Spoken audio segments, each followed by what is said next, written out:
Good afternoon, good morning. Ladies and gentlemen, again, good afternoon, good morning, depending upon where you are chiming in from. My name is David Miller. I work with the NRFC, and we're super excited to invite you to a very important webinar, Men's Health and Fatherhood, What Do Dads Need to Know?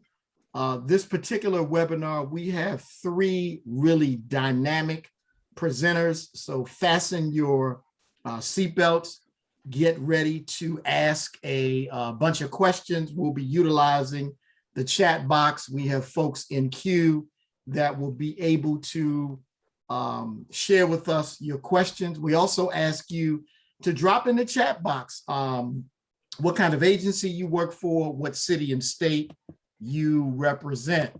And so once again, ladies and gentlemen, this is a very important conversation. It is really personal to me. I just lost my brother. My brother, Peter Miller, passed away in March from cancer, and he was only 55 years of age. And so we see that many of our men, many of our dads are experiencing health challenges. And so we have assembled a really dynamic team of professionals to help us delve deeper into what do dads need to know. And so this particular webinar is hosted by HHS and ACF, Office of Family Assistance, which provides funding and support to fathers and families through the National Responsible Fatherhood Clearinghouse. And at the Clearinghouse, we provide resources for dads, fatherhood programs, researchers, and policymakers. And again, be sure to drop your information in the chat. Let us know what kind of agency, what kind of work you do, and the city and state that you represent. And so in order to follow the amazing work of the NRFC, go to fatherhood.gov. I think you will be blown away by the video library, the research briefs, and just a tremendous amount of information for individual, ordinary dads, policymakers, practitioners. Depending upon how you follow the work, there will be something for you at fatherhood.gov. And one of our newest innovations is the virtual collaborative community. So please make sure you take a moment to join the virtual collaborative community. And it is just another platform designed to curate information and to bring you content experts across the country who are working with fathers and families. If you need to reach us, here is our email address, help@fatherhood.gov, help@fatherhoodgov.info. And if you need to reach our national call center, you can see that call center number on the screen, 877-432-3411. Just a tremendous resource for dads. We have operators who are standing by to be able to address many of the challenges that fathers and families are having across the country. And also make sure you join us via our social media platforms that are listed on the screen. We're on Facebook, we're on Instagram. Definitely check us out on LinkedIn and Twitter. So we have 4 ways that you can stay in contact with us from a social media perspective.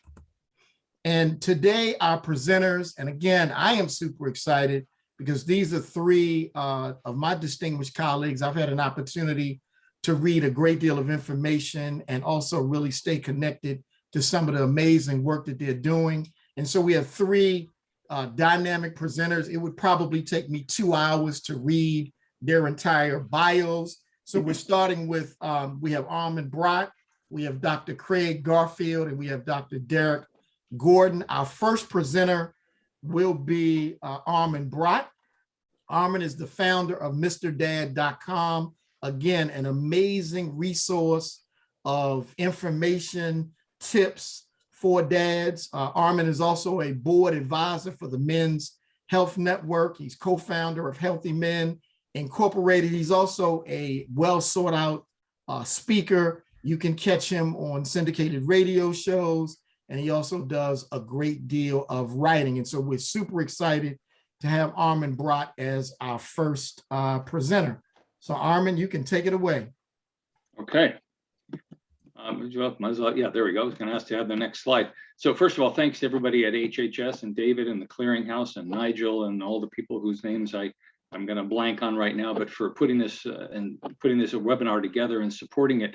What I really like about the topic is that it combines two areas that I've been focusing on a lot in my work for the past 20 plus years: fatherhood and men's health. And for me, the two things, they wouldn't seem like they necessarily overlap, but there's a common area, which is involvement. So why aren't men more involved with their own healthcare? And what can we do to increase that involvement? And why aren't fathers more involved with their children? And how do we increase that involvement? And it turns out the answers to both of those questions are really related.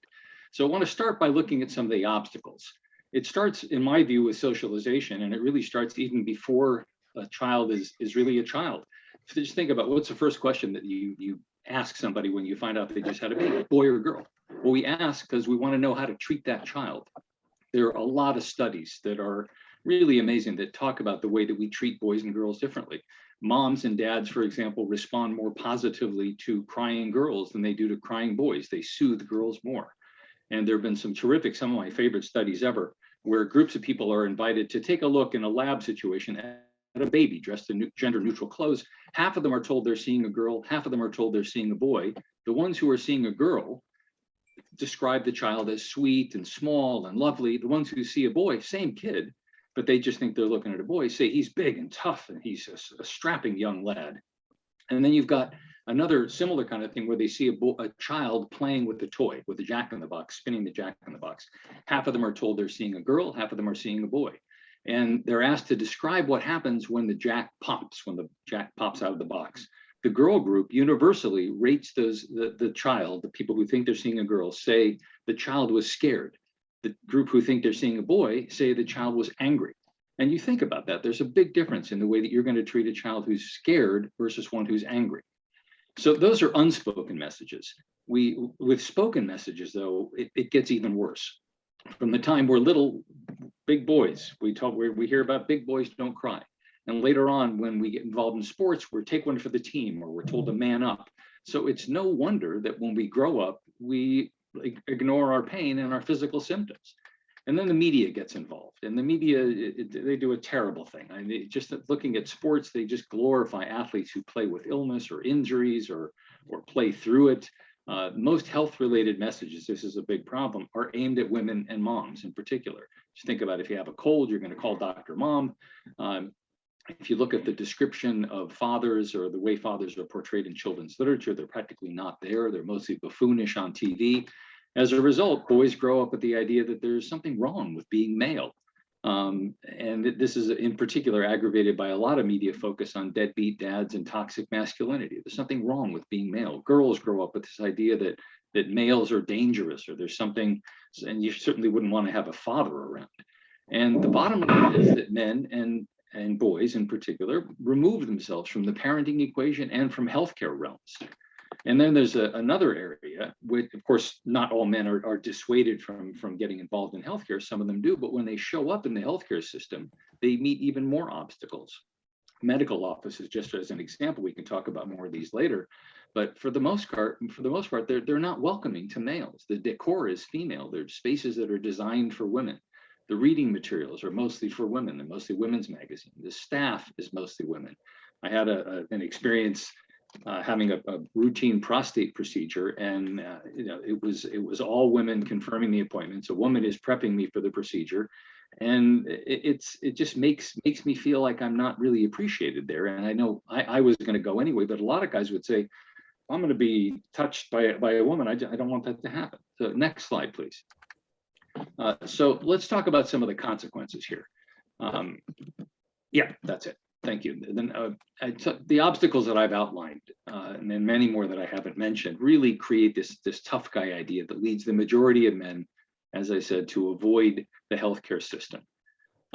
It's men are twice as likely as women to not have seen a healthcare provider in the last 2 years. The Cleveland Clinic shows that they won't go until they're bleeding or until they're having a serious problem.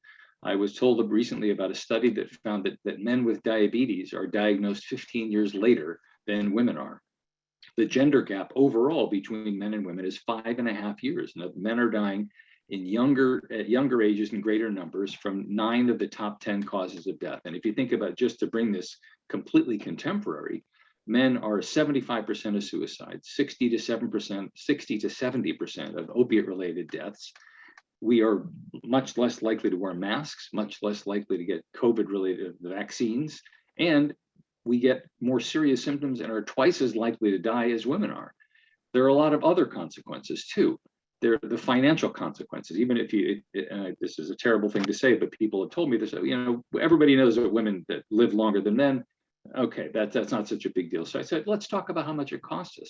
How much do we lose in lost tax revenues from guys who are dead and not able to contribute to the tax? How much do we lose in payments to widows and survivors who wouldn't be widows and survivors if their husbands or fathers or brothers hadn't died? It turns out that adds up, the paper I did a couple of years ago, to $450 billion a year. But the biggest problem, the biggest result of this whole thing is that men, and particular dads, don't understand how important they are. They don't understand the unique contributions they make to child development. They don't understand how their behavior affects their children and how their children's behavior and their being a father affects them. And we can talk about some of the examples as we move through this, and I'm sure that Derek and Craig will talk about them as well. Next slide, please.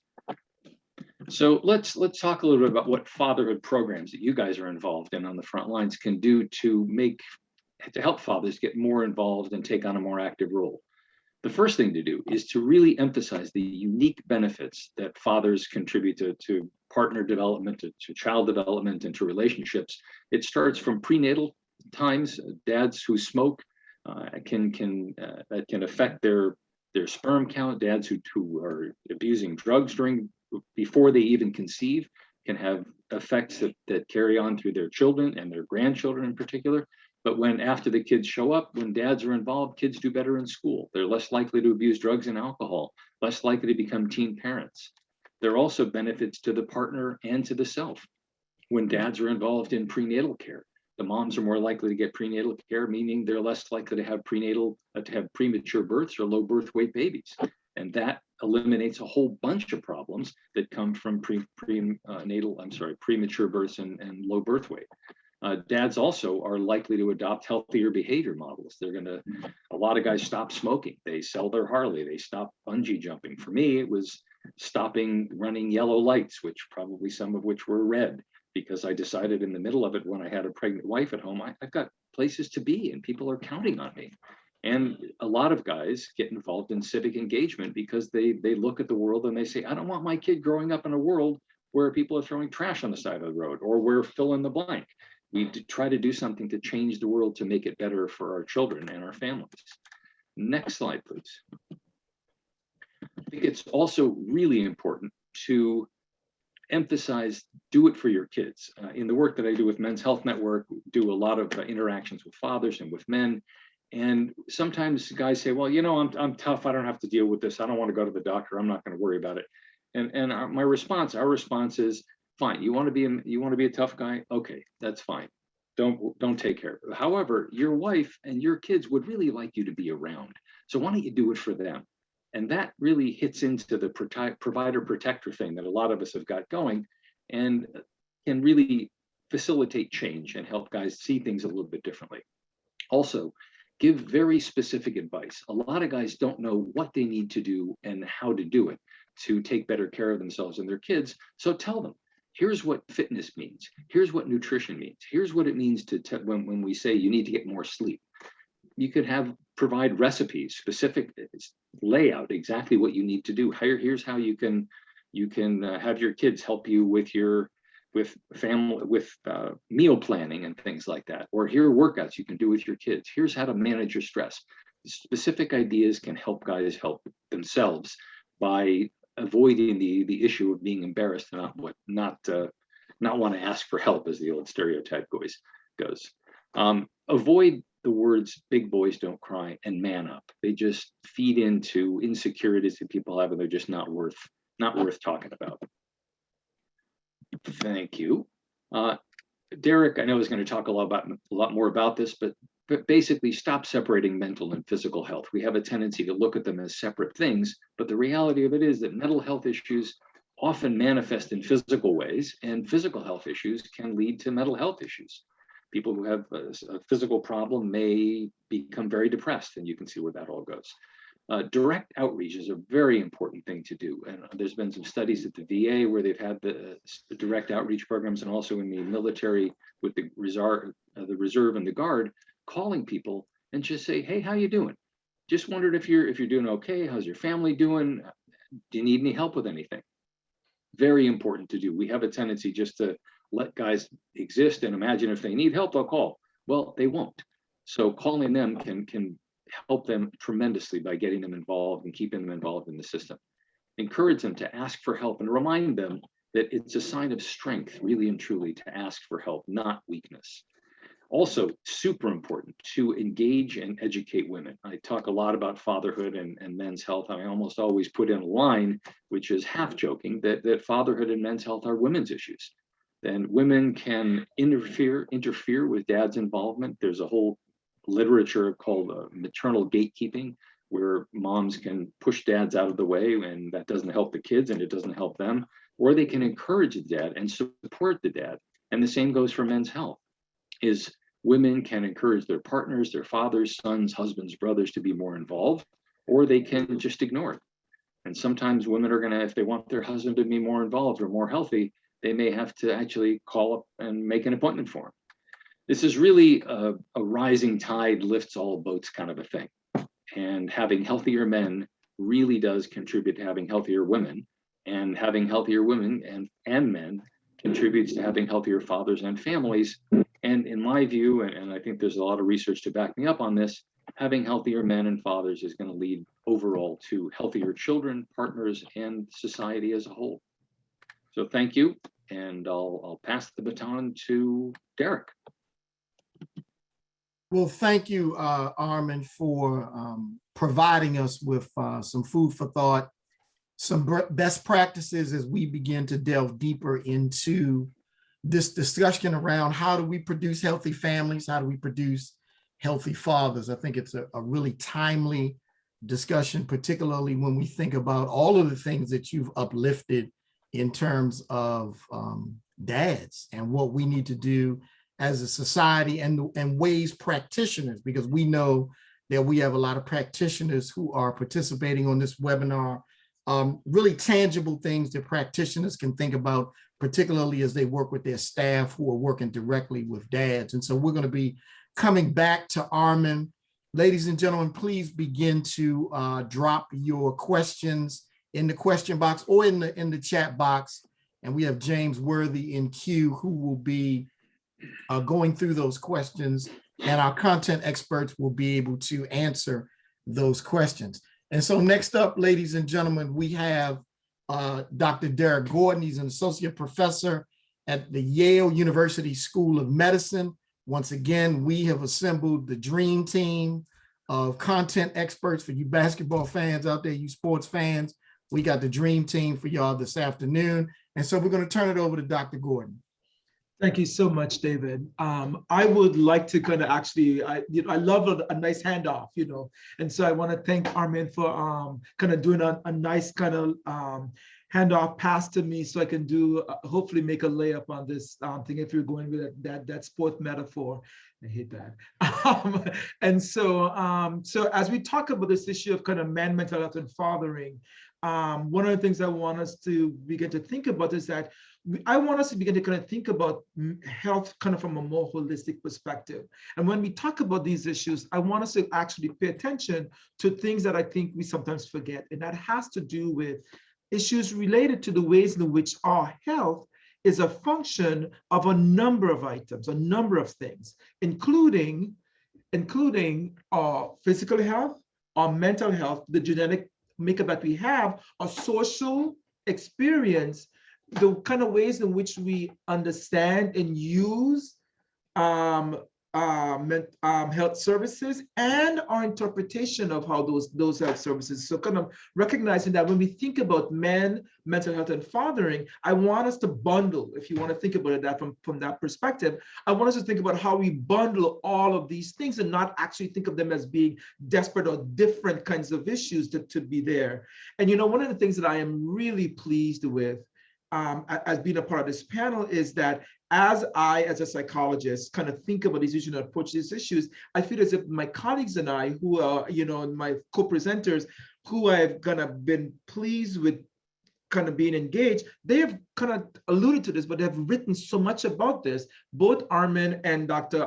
Garfield have been kind of leaders in kind of pushing the idea of kind of how we engage men and bring men to the fore as we think about increasing and improving family and child health. And so I think it becomes really critical as we think about these issues too. Next slide. So when we talk about these issues, I want us to kind of think about two things. One is we always come at these issues from the place of deficit.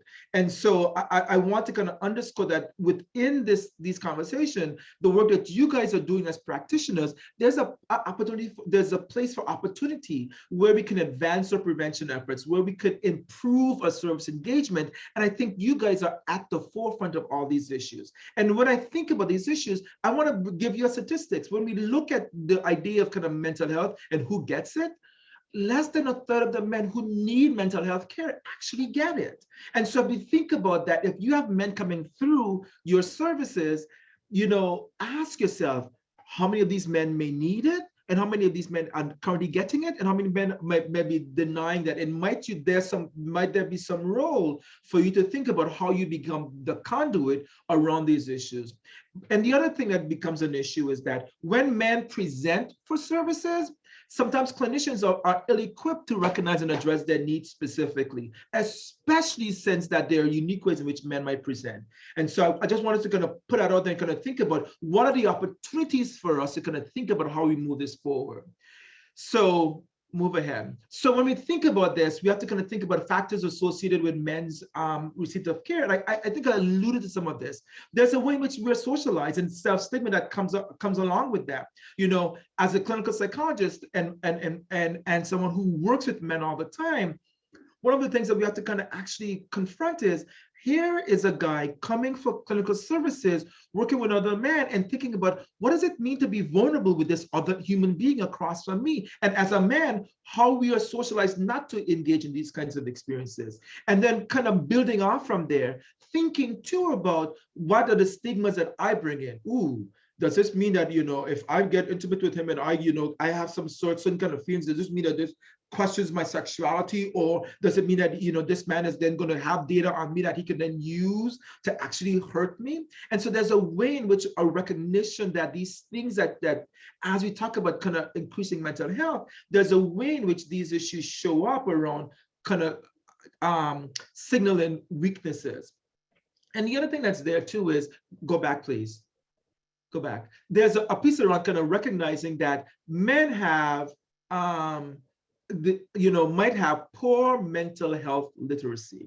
And so what I mean by that is not only do society, I think, not only is society, I think challenged with understanding men's mental health needs, but I think there's a way in which they have a hard time interpreting the ways in which men's mental health might show up different from the way that it's generally conceptualized. So for example, there are times when men might be depressed, but actually engaging in some really reckless behavior that we see as being, disruptive, challenging, loud, but in fact, they're kind of actually externalizing their behaviors in that way. And then there's another piece around distrust of the mental health systems. As we enter these systems and they're not being able to listen and hear accurately what the demands that are there, they may sometimes mislabel or dismiss the concerns that men may present and actually further alienate men from engaging in those kinds of services. And so again, highlighting that there may be challenges in ways that men's mental health might present different from what the system expects them or are asking them to present for services. So I want to kind of highlight that there too. Next, please. So when we talk about these issues, I wanted to spend a little bit of time, not a lot, talking about when we talk about depression, what does that we mean? When we talk about anxiety, what does that we mean? And kind of recognizing that there are nuanced ways that we might have some overlap, and there might be some differences in kind of how each person might present around depression. So when we talk about depression, we oftentimes, the image that I think that comes to my mind, and I'm a psychologist, is somebody's in their bed and they can't get out of their bed.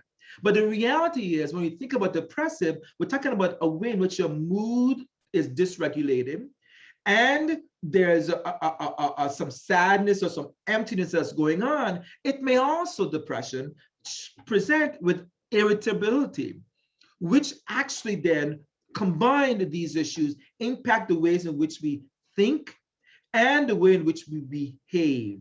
And so these are the things that becomes really indicative. And we have to take into consideration how long this has been going on. And so kind of thinking about not only the ways in which we present affectively, but also what it means around kind of how we show ourselves out in behaviors and our thinking and the time that it's been going on. So when we think about depression, I want us to kind of think of it from that perspective.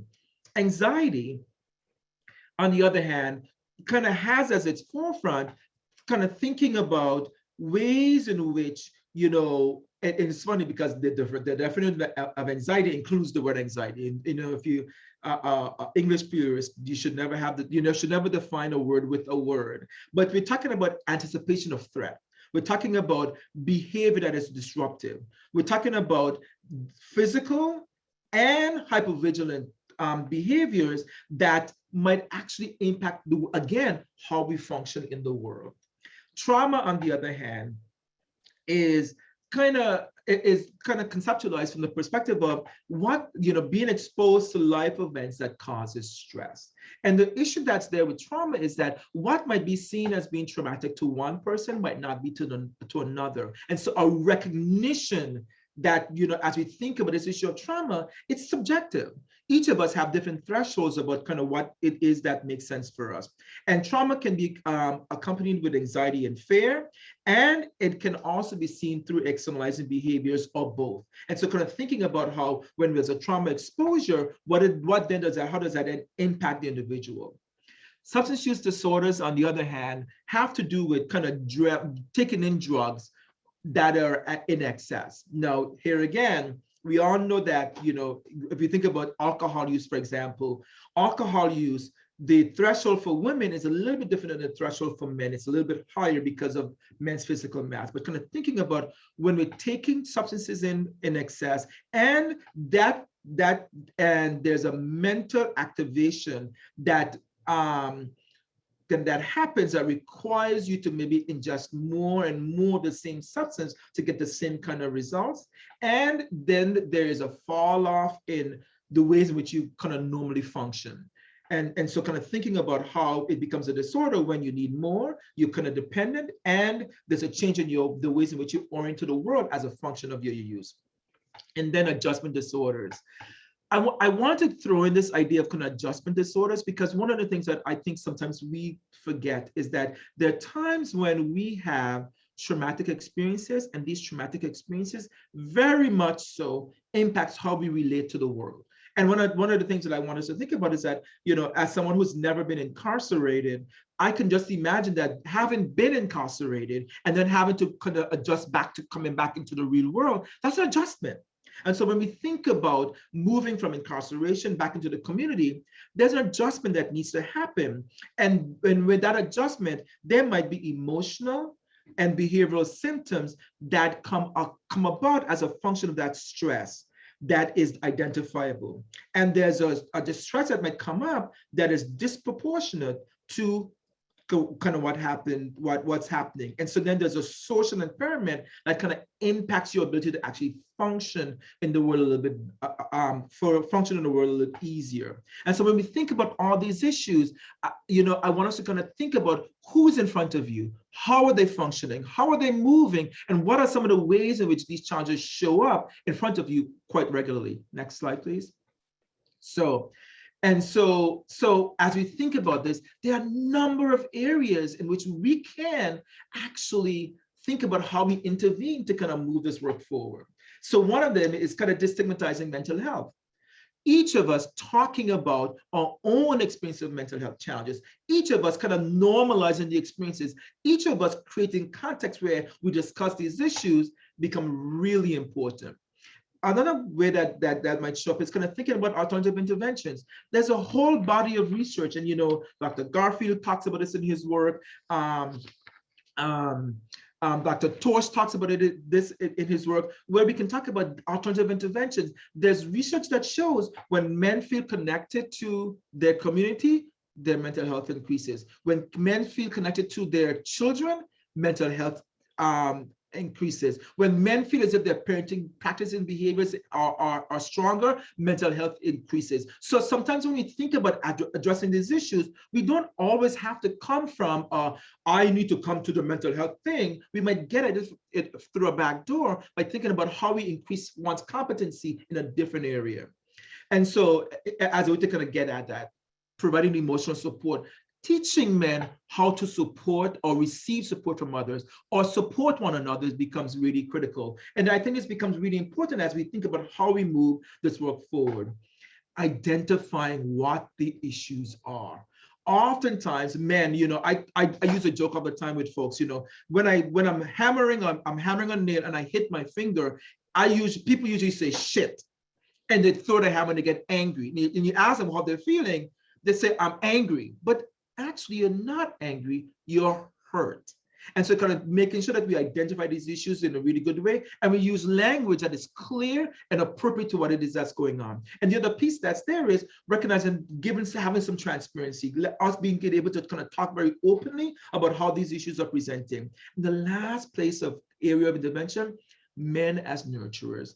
Let's begin to kind of think about how we foster men as nurturers, and not only from the perspective of, well, he's a dad, so he needs to pay for this child, but kind of thinking about how do we help men think and care for their children, and how that then might have some reciprocal positive impacts on him and his functioning. Next slide.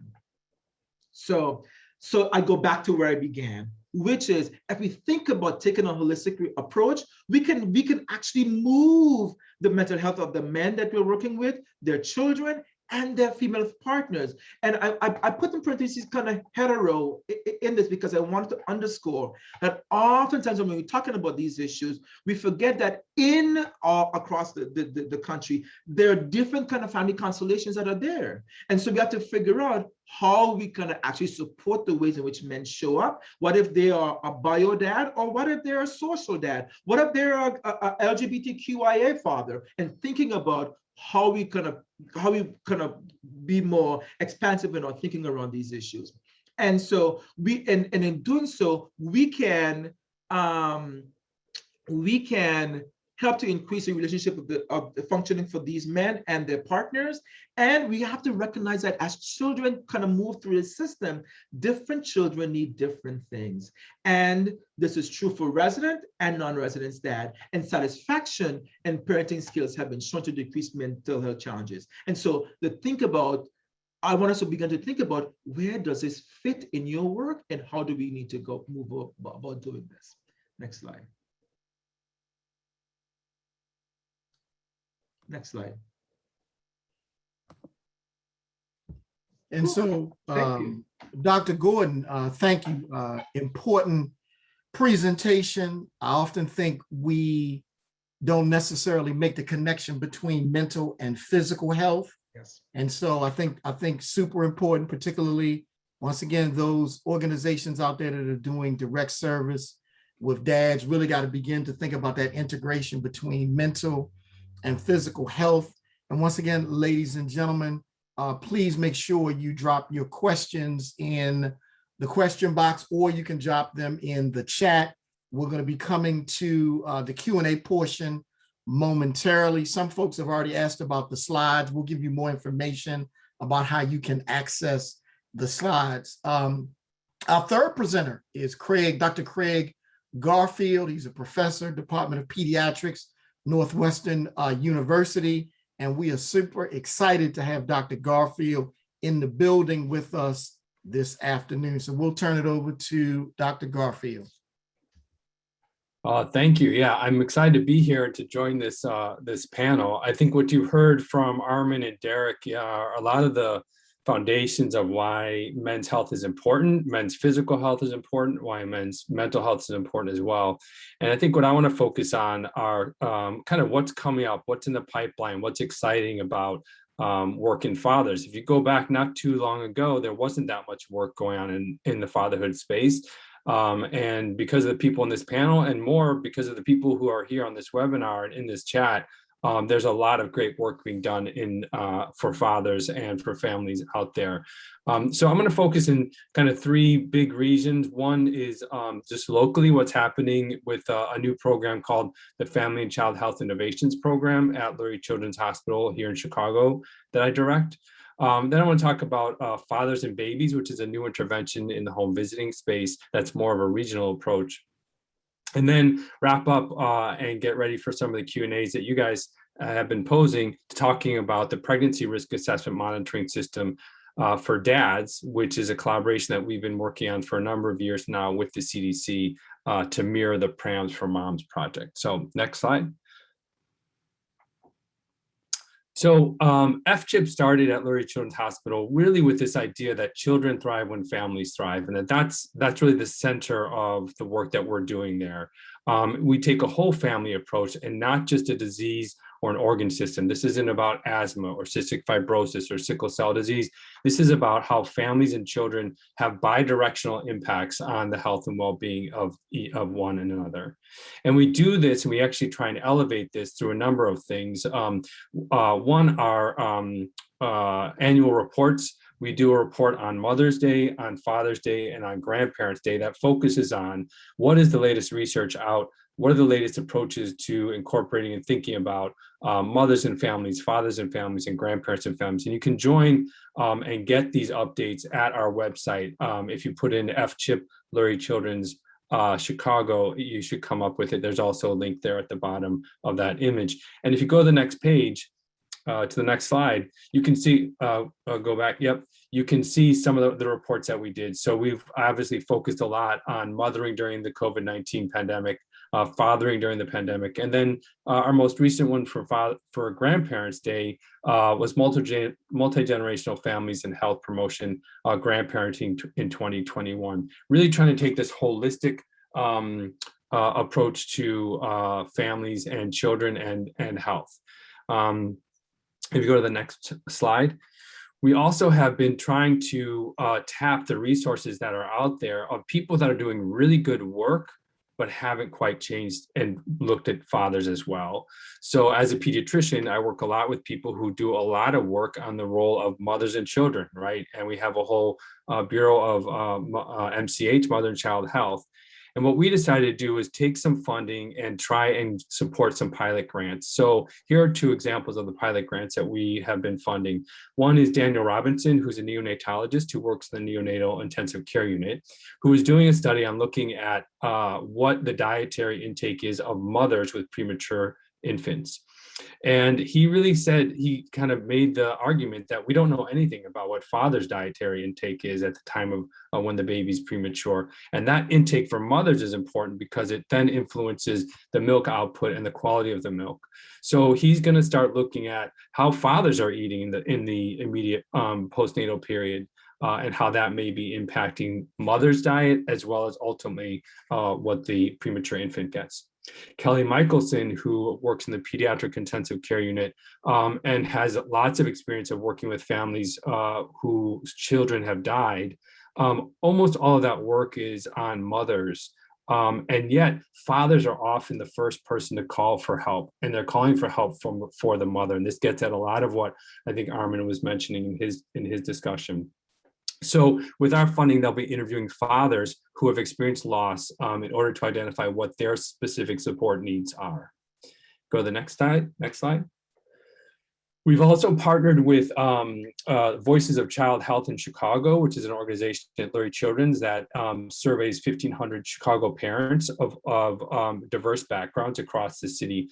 And we partnered with them to look at everyday discrimination and what that impact was for fathers and mothers in the Chicago area.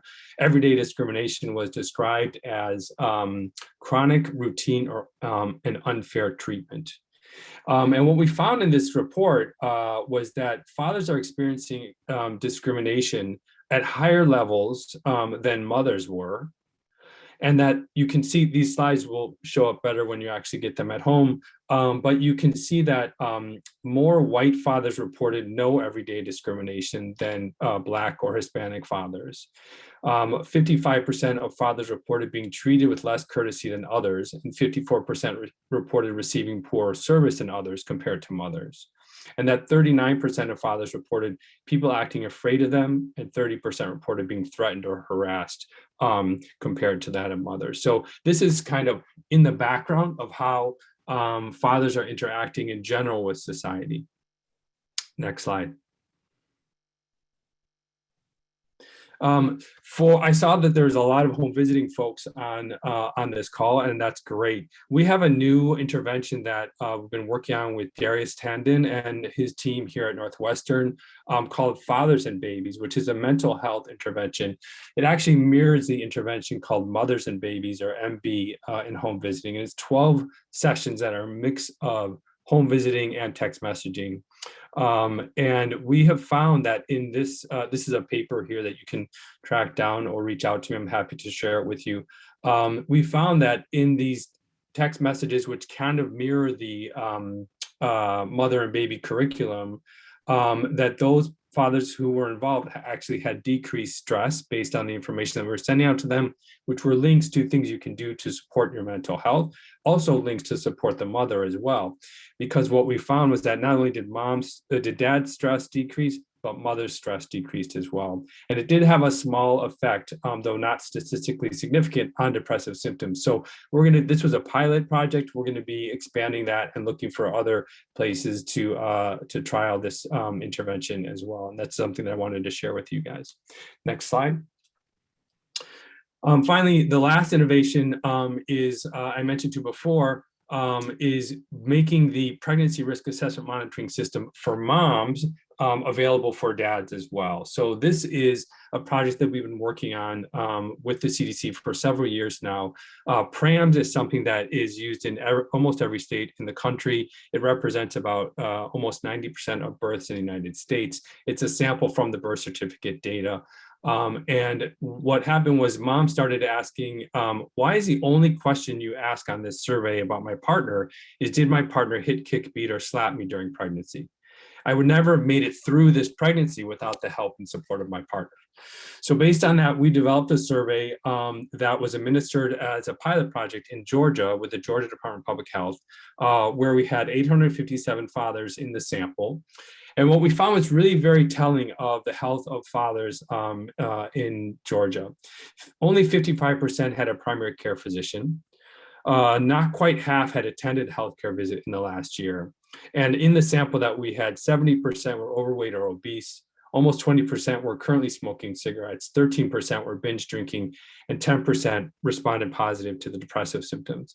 So that really points to some very actionable items in terms of men's health that we can start to approach once we have the data. And I think that's really what I hope to impart with you all with, is that the importance of that data so that we can actually make some decisions and see some progress. I'm happy to report that we have secured funding to conduct PRAMs for dads in Ohio and Massachusetts, and to start doing some questioning of stakeholders in the Michigan area too. Next slide.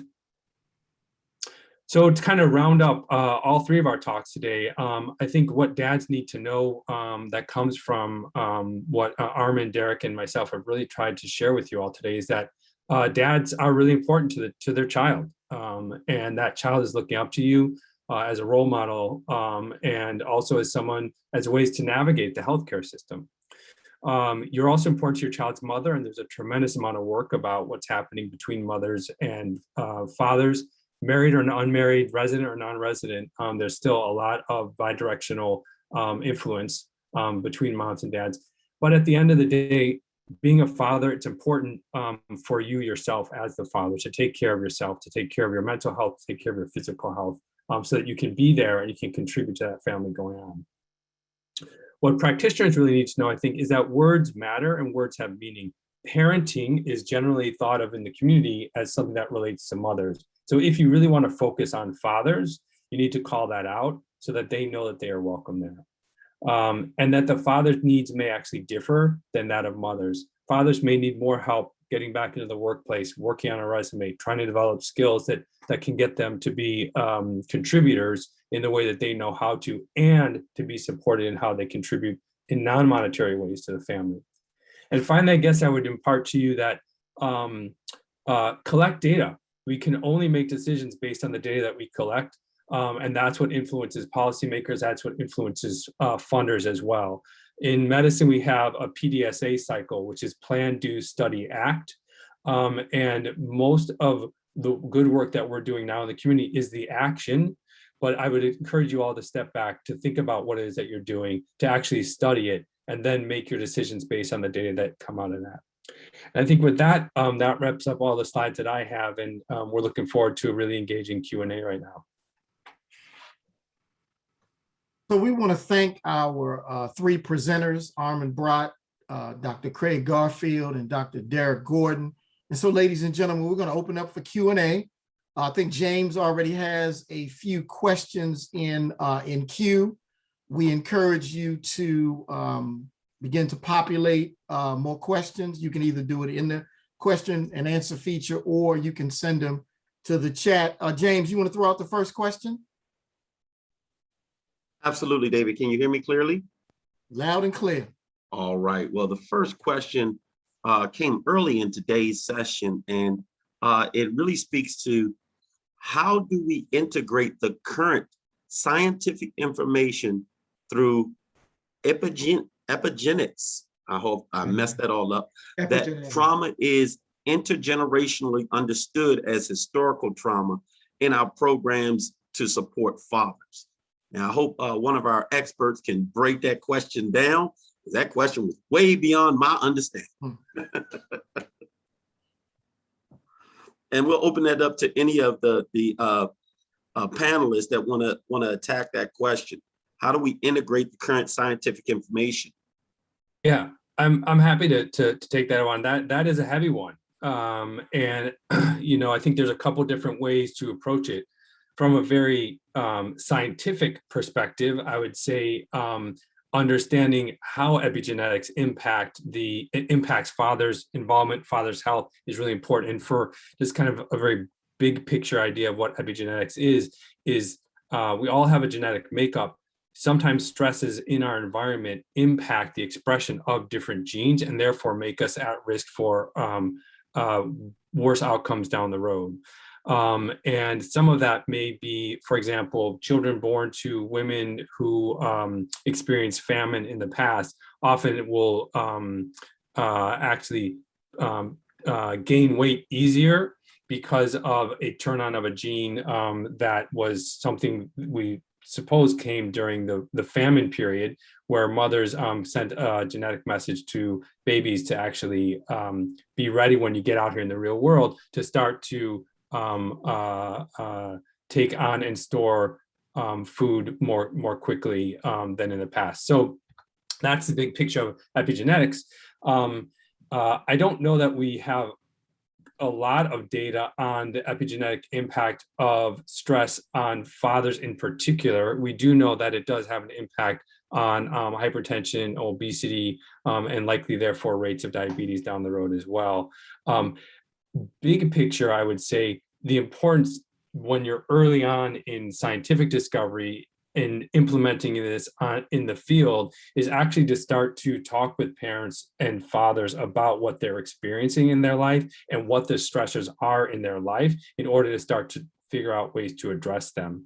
And I think that would be the approach that I would take, is to understand whether the stress is from racism or discrimination, whether the stress is from poverty in the family, multi-generational poverty. I think some of the most exciting work is being done in 2-generation programs, where we're actually trying to focus on improve mothers generally, and then that trickles down to improved outcomes for children as well. So trying to think about it from a 2-generational perspective. If I could just kind of piggyback off of you, Dr. Garfield, one of the things that I know that in some of the work that I've been involved in here is that a recognition that also that stress can have an impact on the epigenetic age that folks are expressing through their genes. And so kind of thinking about the ways in which that might show up for the men in the program who come through or work. And so recognizing that, kind of helping them recognize that, you know, we talk about mental health, and oftentimes when I talked about at the beginning of the presentation, I talked about kind of taking a very holistic approach. There's a recognition that, you know, our mental health does have a really impact on our physical health and vice versa. And so thinking about how those two things can play off of one another in ways that can undermine our health and well-being and our longevity too. And so I think that, you know, those things I think become really, really critical as we kind of think about these issues. So yeah. Let me add one quick thing to that. We're talking about stress, but it's important to understand that epigenetics is kind of the link between nature and nurture, and that I think I mentioned this in my talk a little bit, that there are some things, lifestyle choices that can affect future generations. And with dads, it tends to be the prenatal things, smoking marijuana or involved in hazardous waste materials, that can affect sperm production, and which can affect not only the children, but the grandchildren down the road. And so when you're talking to dads, a lot of them are going to become dads a second time, to think about preparing to be a father, either for the first time or for the second or third time, that watch what you're doing before you even become expectant, before you impregnate somebody, that what you're doing can actually have a major effect, and in the epigenetic way of multi-generational impacts down the road.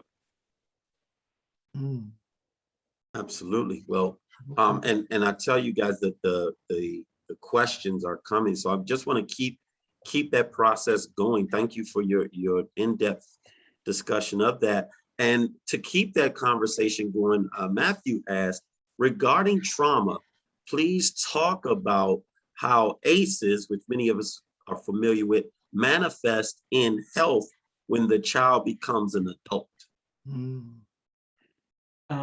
So you know, Dr. Garfield started off the conversation. I feel as if you're just as, if not more, quick to answer that question. But we all know about ACEs and its impact on our long-term health and well-being. And so the issue that's there is there's a good body of evidence that shows that the more trauma one experiences earlier in life, the poorer our health outcomes are later in life. And so the piece that's there's a recognition that the trauma that one encounters as we are matriculating to adulthood have implications for kind of how we function. Now, the question that's there is kind of what are the mechanisms that operate, that kind of facilitate this. But I think it's suffice to say that we can talk with the folks that we work with, the folks that are in front of us, to say that, you know, these experiences that you have impact the ways in which you cope right now, in the here and now. And that is something that we need to kind of be able to address to improve your health outcomes going into the future. And so when I think about these issues, I oftentimes like to remind folks that, you know, the health behaviors or the health practices that we engage in, we didn't just learn them today. We've been cementing them for a period of time. And that period of time includes how we've grown into being adults and young adults. And so helping them recognize that our lived experience very directly impacts the way in which we cope, and that coping impacts the way in which health gets expressed in its various forms. And so beginning to unpack that with them in a way to learn what might be some more healthier coping strategies that they can engage in. Turn to my colleagues and have them kind of build off of that. Yeah, I would just add that, again, from a pediatric perspective, the activities of today are the ACEs of tomorrow, right? So if children are growing up in homes where there is violence or abuse or neglect, you know, kind of the things that we think of as ACEs, either in their home or in their community, that is impacting the children right now, as well as impacting the adults in that area. And we know that ACEs are linked to kind of poor health outcomes down the road. The bigger question is, what do you do about it when you identify them? And I think in that area, there are a number of interventions going on. It's a tough nut to crack. And I think the collective wisdom of all of you who are on this webinar really is what's making a difference, is finding programs to support families, to support fathers in the community, in the hope that you actually are reducing the ACEs of tomorrow. Yep. Awesome. I can't add much to that, but let me just throw this out there, that there's a woman I interviewed for my radio show, Nadine Burke Harris, and her book is called The Deepest Well, Healing the Long-Term Effects of Childhood Adversity. Excellent book. It's got all sorts of great stuff. She's a pediatrician, I think. And it talks specifically about exactly what to do about these things. It's something to think about. Awesome, awesome. And just as we continue this rich discussion, I want to make sure everyone that's joining, thank you for the questions, continue to send them. Remember that this conversation will be able to be continued at our virtual collaborative community. We'll talk a little bit about, so for everyone who's asked the question about the recording, about the slideshow presentation, please join us at the virtual collaborative community, where you'll not only be able to get those things, but you'll also be able to ask comments and continue the questions in a chat format at that virtual collaborative community. Want to keep asking the questions. Someone asked, is there a PRAMS, P-R-A-M-S like program in South Carolina? Does anyone know of anything like that in South Carolina? Oh, I think that is probably referring to the PRAMS, PRAMS for Dads program. PRAMS, yes. There is not. We are actively looking. We have everything you need to basically almost plug and play. It all comes down, as many of us on this webinar know, to the funding mechanism. So we are ready to go. If there's other states out there that are interested in doing something like the Pregnancy Risk Assessment Monitoring System for Dads, or PRAMS for Dads, we had a wonderful experience with Georgia. We are moving forward with Ohio, and Massachusetts has found funding. And in Michigan, we'll be talking with the Kresge Foundation and talking with some of the stakeholders there to roll out a PRAMS for Dads in Michigan, either in the Detroit metro area specifically or across the entire state. But as a scientist, I believe strongly in the collection of data and making decisions based on data. And we do not have any public health surveillance system for new fathers in this country. And in terms of COVID, for example, we know that men were much more likely to, if they got COVID, to be in the hospital, to be in the ICU, and to die. We also know that men's vaccine rates lag those of women, but we really have no line of sight into the health of fathers in that key transition period when they become a father. And that's really what PRAMS for Dads is all about. And we've had great collaborators at the CDC, but it comes down to each state looking for and identifying this as a priority. So happy to work with anyone to get PRAMS into their state. Awesome. Thank you. Thank you so much, Craig. And again, guys, this is this rich conversation that we want to keep it going. Someone in South Carolina who asked a question, if you need some guidance and support, Craig could share information right in our virtual collaborative community. Thank you. I want to come right back to Dr. Gordon. We want to come to you. Gerald asked, why and how are graduate / master's or doctoral level clinicians ill-equipped to recognize and deal with male mental health issues or needs? You know, that's a really good question. I saw it in the chat and I smiled when I saw it, because I was just like, I knew it was going to be coming. The challenge that's there is when we think about who the system, and I use that kind of broadly, encourages us to treat and train, it's usually women, you know. And so when we think about the issues that are there, we don't think about the ways in which the gendered experiences around mental health, how that shows up, and or how do we go about addressing them, you know. And so I would say that the good news is, and I think Dr. Garfield and Armin also represent this, the good news is there is more conversation about the need to be attending to these issues that's out there. So I think this conversation is a part of that.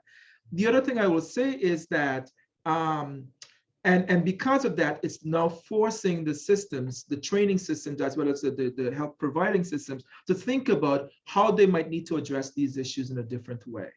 And so I know that one of the things that I'm charged with and where I sit is I get to talk with my students all the time about, so how does the man's gender impact, one, the services that you're providing, but also the ways in which he's presenting to you for care.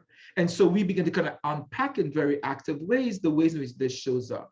And I think that there are also individuals who are out there engaging and challenging folks to think about, these kinds of issues, and then equipping them with tools to be able to kind of actually create a welcoming space, appropriately gonna do some diagnostic interviewing, and then thinking about how you go about engage in kind of treatment services based on the information and the data that you have. Going back to what Dr. Garfield talked about quite regularly, which is kind of building the data and kind of being able to kind of actually demonstrate, here is the need and here is the ways in which what does this then mean for intervention.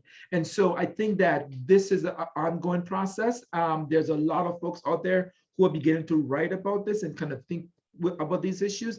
And so the field moves a lot slower. And then the last thing I'll say is it might be a little bit more political, but one of the critique that I have had about the systems, the medical system, is that it's very comfortable owning women's bodies. It's less comfortable owning men's body because of the way that we socialize men. Now, the reality is there have been some deficits in that perspective about owning women's bodies for women, and there's been some wins for women about owning women's bodies.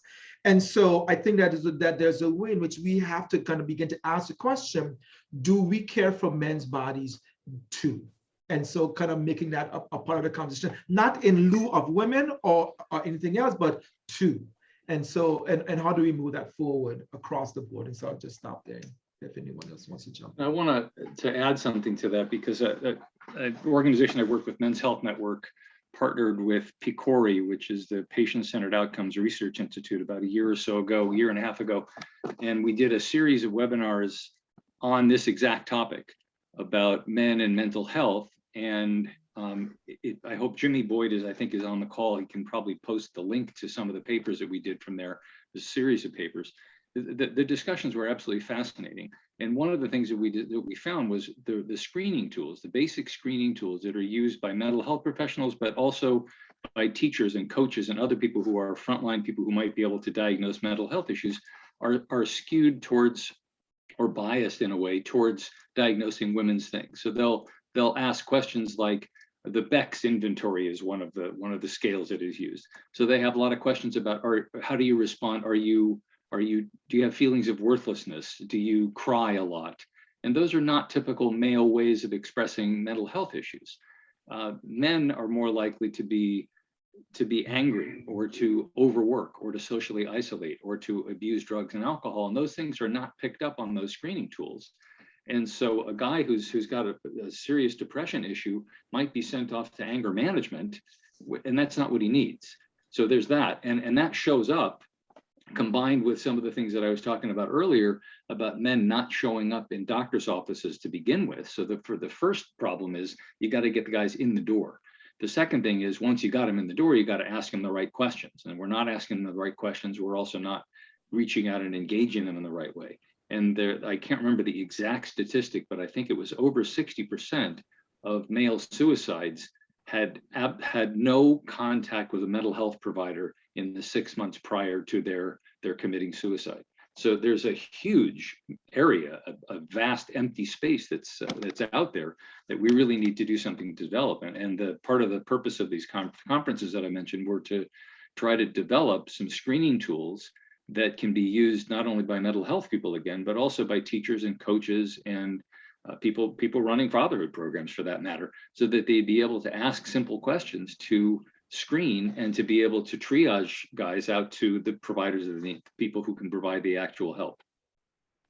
And I would just add, we've written a lot about screening for mental health for dads, particularly around the transition into fatherhood. And Armin brings up an important point that some of these measures are not specific enough for fathers, but nonetheless, they are pretty reliable. So I would say, we talk a lot about should we be screening or not? Yes, we should be screening. Should we use a less than adequate tool? Until we have more adequate tools, I think it still is important to identify men and their mental health needs. And I bring this up because we published a paper this summer on screening for depression symptoms in the neonatal intensive care unit in mothers and fathers. And remarkably, we pay a lot of attention to mothers in the newborn period, kind of getting back to what Derek was saying. And we screened about 300 mothers and fathers and found that mothers' depressive symptoms were high at the entrance into the NICU, but over time they actually started to drift a little bit further down, up into 30 days when they went home. Dads, however, came in at about 17% of screening positive for depressive symptoms in the NICU, and it didn't change across the entire NICU stay and up to 30 days after going home.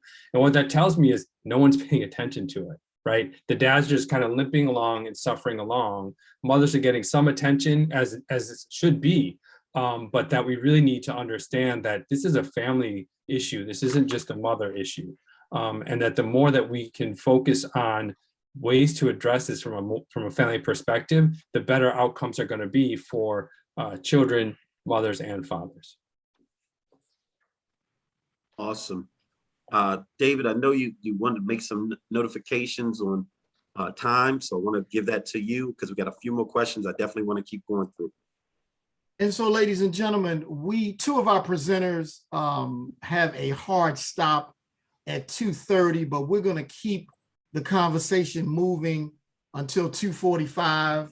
I'm sure some people may have to jump off, but just wanted to thank you guys in advance. It is very clear, James, and to our panelists that we need to do a part 3, a part 4, and a part 5. We ask you to definitely shoot us an email.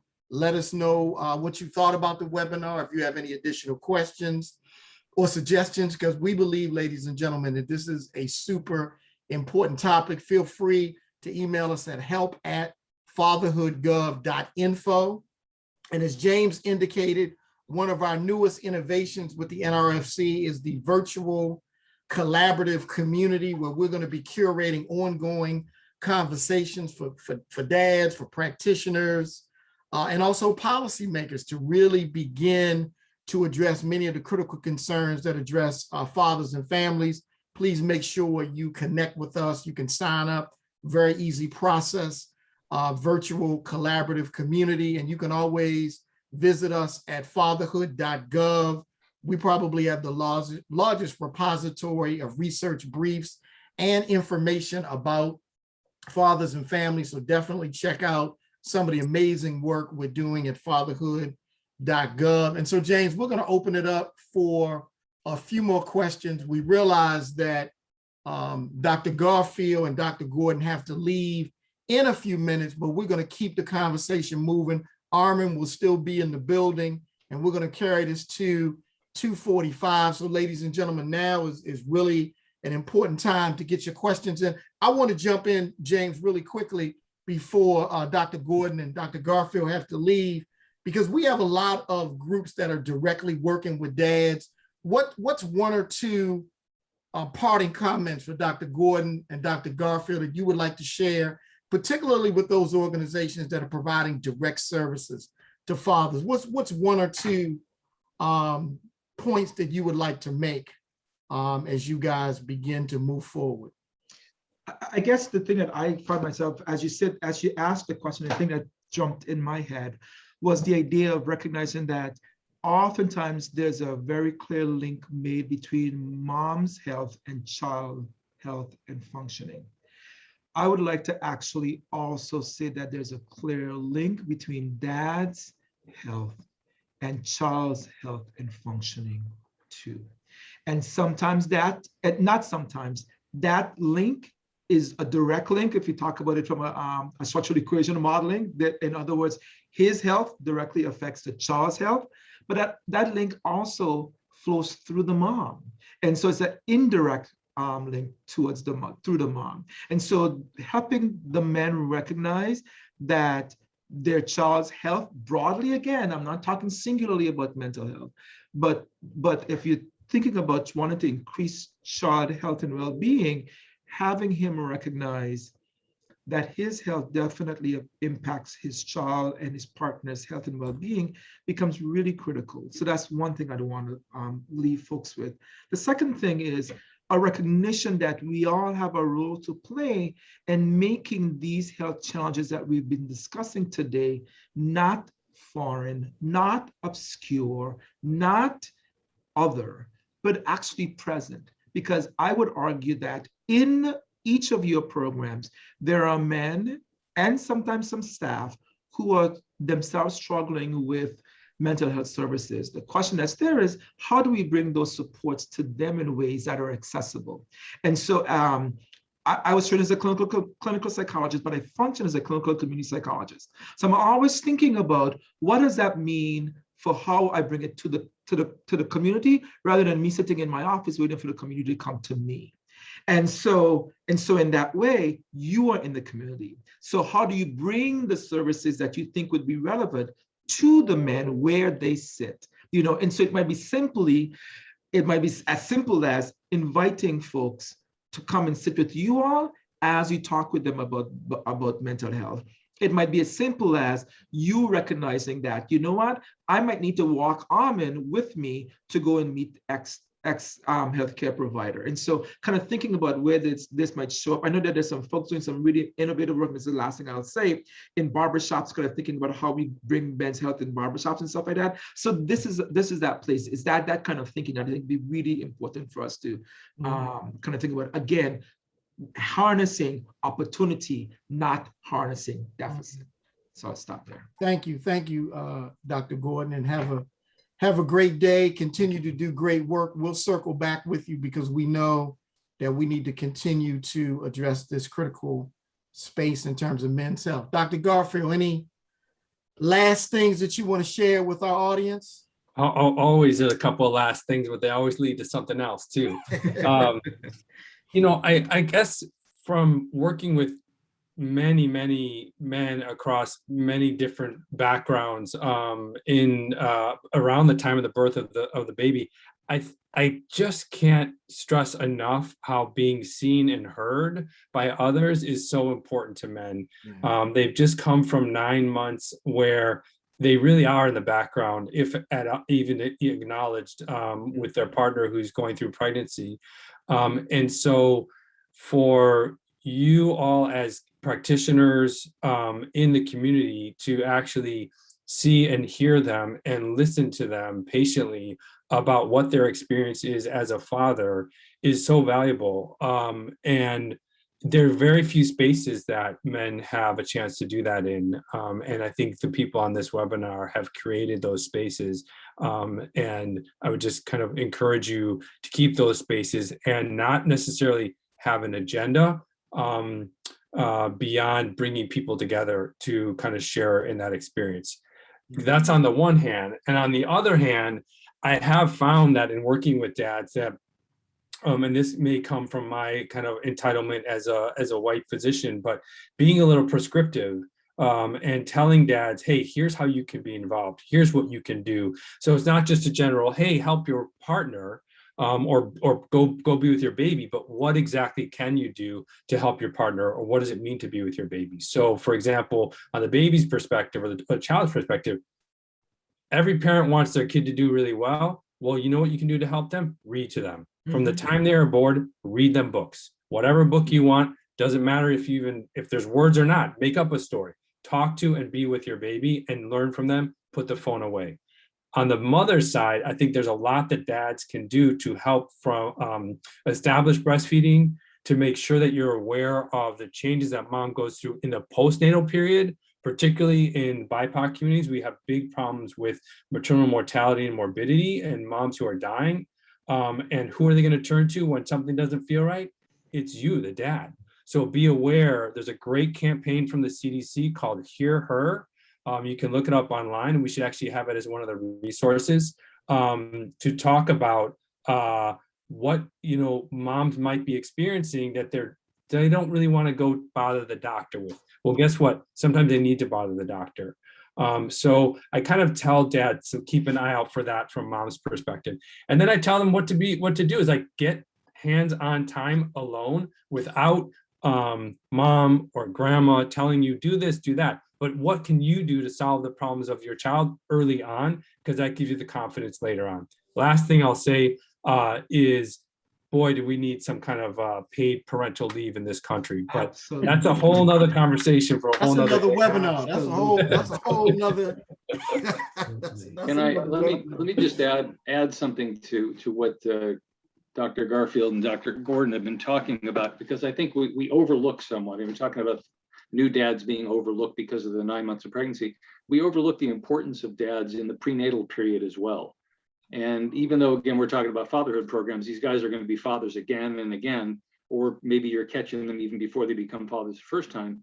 To engage them in the pregnancy is an incredibly important thing, because the more involved they are during the pregnancy, when they have a chance to feel that they are players, that they are involved, that the pregnancy affects them, and that they have an effect on the child. I mean, Craig is talking about reading to your child. There's no reason why you can't start reading before the baby's born. There's nothing cooler than saying the first couple words of The Cat in the Hat or whatever you've been reading to your 2-hour-old baby, and have the baby turn to look at you because he recognizes your voice. That's a serious business thing that brings dads and kids together. So, and as I mentioned before, the idea of dads getting involved during pregnancy in helping to reduce premature birth weight, low birth weight and premature births, by having the dad say, hey, come on, let's go to your prenatal visits, and also going. And it gives the dad a chance to ask questions. I mean, yeah, moms don't necessarily have things that they need to know, but dads have got a lot of questions. And typically they show up in the OB's office if they go, and they sit in the corner and nobody pays any attention to them. Well, if they've got a notebook and they say, I'm really wondering about they're going to get paid attention to. And then when they feel that they're part of the pregnancy, they're going to be an actively involved dad who can hit the ground running and be the kind of show the kind of involvement that we all as practitioners and researchers and whatever else we're doing, that's what we want, and as a society. So catch them before they actually become dads is important too. Well, thank you. And so Dr. Garfield, Dr. Gordon, we know you guys have to have some previous commitments.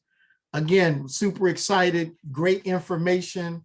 And so, ladies and gentlemen, you guys are going to still hang out with us. Armin's going to be in the building. Check out the chat box. Thanks, Rush, for putting in the information about how to access the slides. The PDF is in the chat box. Also, this recording will be available. Give us a couple of weeks and the link will be posted. And so, James, are there any additional questions that we may have since Armin is still in the building? Absolutely, David. Well, one of the first ones, great question. When talking to fathers, what have you all identified as their primary needs that make them feel valued as men? And I guess it's around their health questions. Well, I think that I was going to defer to the other two, but they're not here. But so I guess I'll start then. I'll probably finish too. I think that the primary thing is for them they need to know, and they won't actually say this because they don't even know that they need to know. They need to know how important they are. And all the things that we've been talking about this whole time, this whole webinar, and all the resources that you've got in the chat are really designed to solve that problem. And that's where the frontline people are. And what I try to do in the books that I write and everything else is to say, look, this is what happens when you're involved with your kids. When you're an involved father, your kids are much better off, and they're better off in this and this and this and this way. And here's how you can be involved with your 1-month-old, with your 6-month-old, with your 2-year-old. Here's what you need to do. Show up at the OB visits, go to all the parent-teacher conferences, go to the pediatrician visits, all these things. Emphasize how important it is and the specific things, because I think it's so easy for dads to think, well, moms that they're pregnant, they breastfeed, they're really the most important thing. And I'm going to be a helper. Well, your kids don't need you to be mommy's little helper. Your kids need you to be dad who's got an independent relationship with the kids that doesn't go through the mom. And you're going to do things differently than the mom, And it's important that we recognize that dads do things differently, but those are equally important. You know, a great example of this is we've all been to parks, and you see little kids, and little kids climbing a tree, and the mom is more likely to be the one who says, don't go too high, honey, you could fall. And that's great, because moms are going to be there to catch the baby if he falls. But the dad is the one who's saying, hey, you see if you can go one more branch. And that's a different thing. And there's not, because the dads are showing independence and perseverance. And so kids need both of those things. But dads don't understand that what they want to do, the jumping on the couch and playing catch in the backyard, is just as important as what the moms want to do. They contribute equally important things, and the kids are better off when they have both. So that's a long-winded answer to the question about what dads need. And that's really, I would say, absolutely number one is knowledge about their importance and what they contribute to child development, and how they also make relationships better and society better as a whole. Absolutely. Thank you. Any additional questions, James? Yes, got a few more questions. And this one, I want to ask this, and this is one of those questions that really spark a great conversation. I like to say spark the fire of a great conversation. And I want you to hear this. How can you explain the fact that men most likely have to be forced to take their fatherhood responsibility? Wow. I guess I would start off by saying I disagree with the premise of the question. I think in my experience, men don't need to be forced. I think that in many ways that their men are forced away from the obstacles that I was talking about, the media messages, the lack of paternity leave, the lack of the constant barrage of messages about paid child support and deadbeat dads and toxic masculinity. That pushes dads away, and it tells dads that they aren't important. And so I think we have placed these obstacles in the path of fathers, and we have convinced generations of men that they aren't important. I mean, I'll give you an example of this. You know, this is when my youngest, I just took off to college. She's 18, but I still remember that she was about 3 years old, and I took her to Costco, which I love to go to, and she needed to go to the bathroom. So I took her into the bathroom with me, which was a reasonable thing to do. I come out of the bathroom carrying my 3-year-old, and there's the store manager is there who tells me, you can't take a 3-year-old girl into a men's bathroom. If we ever see you in here taking a child into the bathroom again, we're going to call the police. I thought, are you out of your mind? Would you tell that to a woman who's taking a 3-year-old boy into the bathroom? No. And this, similar kinds of things. I mean, I got 3 daughters, and you can imagine as a single dad, they need underwear sometimes. And taking a couple of girls bra shopping is a bizarre experience, probably for everyone included. It's a particularly, but to have people looking at me like, well, where's the mom? Well, I mean, is there something wrong with my credit card that doesn't work? Just the little. I mean, Craig was talking about the discrimination that dads feel. There's a lot of that. There's a lot of looking at us as second-class citizens, and as if we don't have the skills or the interest. So back to the question. The question, I just disagree with it so strongly that it's not that dads have to be forced. It's that you can't keep dads away, especially once they get started. You can't. I never met a father who wished he would have spent less time with his kids. I realize I'm kind of answering the question and kind of not, but that's basically the answer. Is I disagree with the premise of the question. You can't keep dads away from their kids. So we need to support them and help them and give them the tools that they need to be the kind of dads we want them to be, instead of putting obstacles in their way. And Armin, I'm glad you said that. And being a practitioner myself, this is my 30th year of working with fathers, and I've done it in every aspect across this country. And the one thing that I have noticed, I think a question that has this slant speaks to some of the work that we as practitioners doing this work have to do some analysis.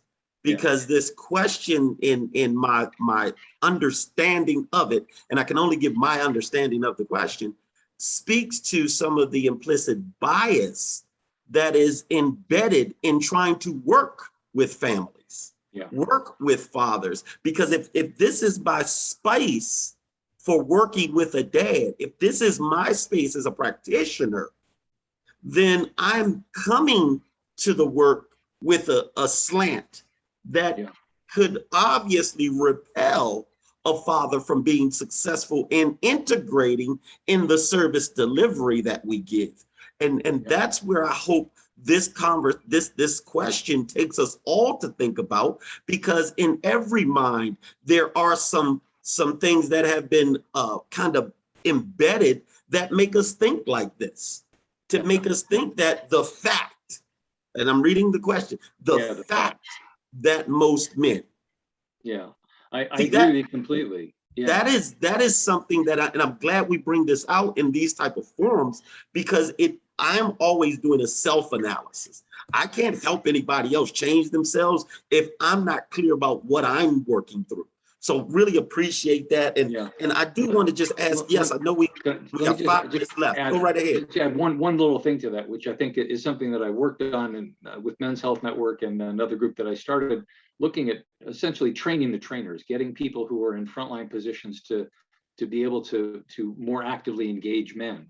And I think that the person who asked the question, I'm not to pick on him or her, but we need to be able to get with the trainers and say, you may have had a bad experience with your own father or with your husband or brother, you may have had some personal bad experience, but if you want to truly engage men and you want to truly make a difference, you got to get past that. You got to look at that in a different way. And I think that there's some education that needs to be done, perhaps with the people who are running the fatherhood programs, about how to change their thinking in a way that will enable them to more actively and more effectively engage men in a way that would be productive. So that's not, again, not to pick on that person. There's clearly some pain there that's behind the question, but it can be dealt with.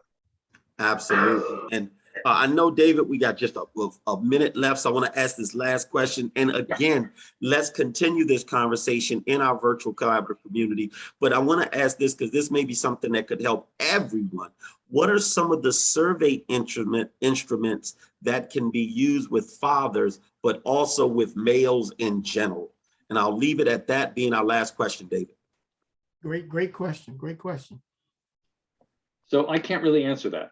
I don't have, I mean, I know that there's the Beck's inventory is one of the mental health screenings, and I think that's really a question I would defer to Craig or to Derek to give some specifics about that, because I think that's what you really need. I think that there's a shortage of them, and I'm going to be working on projects to try to create things like that that are really specifically aimed at targeting men. But for right now, my understanding is that there's not a lot of it out there, although Dr. Garfield said that the imperfect tools that they're using are doing a pretty good job. I'm not suggesting that we should stop using what's available, because it's doing some job, but we need to also create new tools that will do a better job of flagging people. Absolutely. So, And so, James, I'll share this just quickly. There are some tools, although may not be at the height of the scientific monitor, where you can search at fatherhood.gov and find some basic instruments that you can use to survey, to talk with, to evaluate, to prepare to serve dads. This is all under the section for programs at fatherhood.gov. I would say, as a practitioner, this was one of the first areas where I got the most of the documented, educated information to do the work that we do. So I thank you, Armin. I thank you, David. I'll turn it to you to wrap it up, Dave. Thank you much. And so great point, James. Thanks, Armin. Again, you guys go to fatherhood.gov. We have a very robust library with research briefs and other items that you guys will find most useful. So just a couple of things before we close out. You guys will receive the evaluation. It will be sent to you electronically within 24 hours. Super important that you guys complete the evaluation just to help us. I mean, that really informs the work that we do, and particularly as we begin to plan future webinars and activities. Definitely follow us via our social media platforms. Follow us at fatherhood.gov. We talked a lot about the virtual collaborative community. You can find out more information on that by going to fatherhood.gov. And last but not least, we want to sincerely thank Armin Brott, Dr. Derek Gordon, and Dr. Craig Garfield, 3 superb content experts. Super important, y'all, that we begin to continue this conversation. And once again, as I started off this conversation, I just lost my brother. He was 55 years of age, and he wasn't going to the doctor at all. In the last year, year and a half, I'm losing childhood friends, guys that I went to college with, ranging in age from 39 to 55. And a lot of these guys are dying from diabetes, hypertension, and strokes. And so, ladies and gentlemen, the information that our content experts have provided is super important. You'll be able to get the recording in a couple of weeks. And if you go back and scroll through the chat, you will find the PDF for the slides. We're going to leave the room open for a few more minutes, just in case anybody wants to scroll through. There's some tremendous resources in the chat. And so we're going to leave that open. Rush, if we can leave it open for a few more minutes. Armin, I don't know if you want to drop your email address in the chat once again for folks that may be trying to reach out to you. How do I do that? To everyone, I'll put in there. Okay. Yeah, do to everyone. And once again, ladies and gentlemen, just so excited about your participation, your questions. And once again, y'all, we gotta do a part 3, a part 4.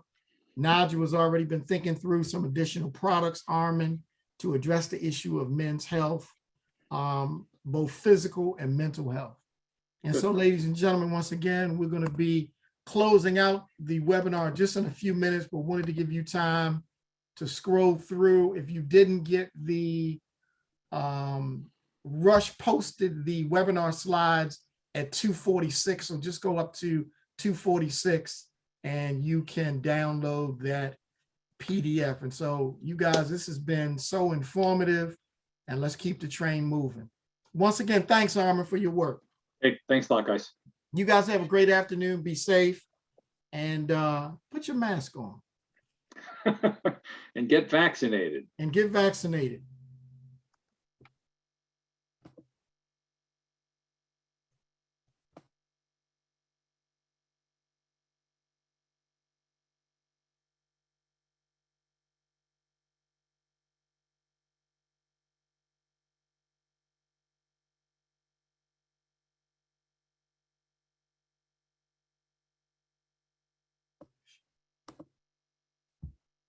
Great job, James, Rush.